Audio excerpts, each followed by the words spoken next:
Hello Weirdos, I'm Pastor Darren. Welcome to your daily Undead from the Church of the Undead. It's been about a month since I brought you a daily Undead, sorry about that.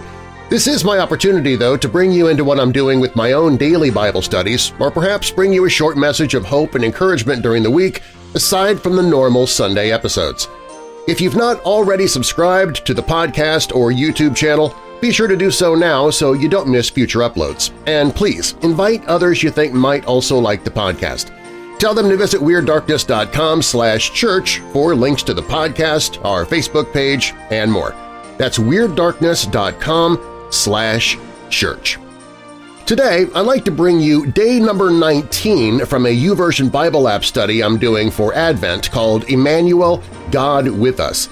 And today's particular lesson is called Jesus Loves, written by Chris Horst, who is the Hope Chief Advancement Officer and co-author of Mission, Drift, and Rooting for Rivals.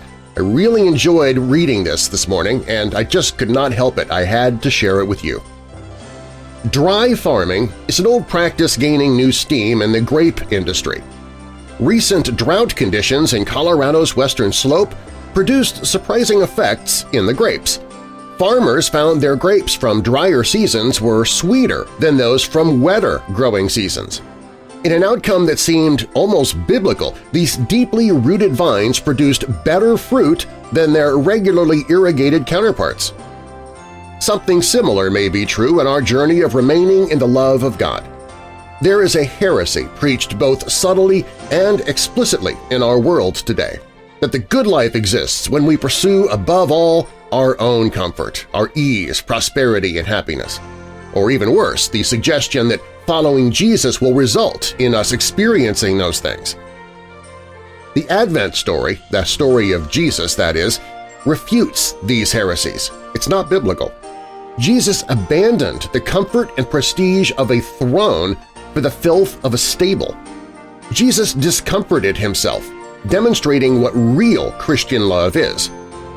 Remaining in the love of God is no more a guarantee of our comfort than it was for Jesus. This does not mean that we seek harm for ourselves, but rather we steward our power and privilege for the benefit of those with neither, obeying Jesus' command to love each other as I have loved you. John 15:12. In John 15, Jesus compares a life with God to healthy, fruit-producing branches that remain in the grapevine. Jesus invites us to remain in God through our obedience to His command to love one another. As we abide in the vine, we experience complete joy. John 15:11.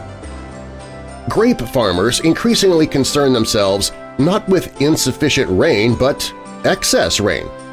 In a world where happiness is promised when we live for ourselves and strive to improve ourselves, Jesus demonstrates real joy exists instead when we die to ourselves, John 15:13, for the sake of our neighbors. God, thank you for sacrificing yourself to show us the greatest love the world has ever known. Help us to remain not in our places of comfort, but in your love, the foundation of our calling and service. John 15, verses 9 through 13. As the Father has loved me, so have I loved you. Abide in my love. If you keep my commandments, you will abide in my love, just as I have kept my Father's commandments and abide in His love. These things I have spoken to you, that my joy may be in you, and that your joy may be full. This is my commandment, that you love one another as I have loved you. Greater love has no one than this, that someone lay down his life for his friends. Again, you can find this particular lesson in the YouVersion Bible app Advent study entitled Emmanuel, God with Us, Day 19. If you enjoyed today's message, or if you like the Church of the Undead in general, please tell others about the podcast whom you think might also want to join in. You can find links to the podcast, our Facebook page, and more at WeirdDarkness.com/church. That's WeirdDarkness.com/church. Thanks for joining me, Weirdos, and until next time, Jesus loves you, and so do I. God bless.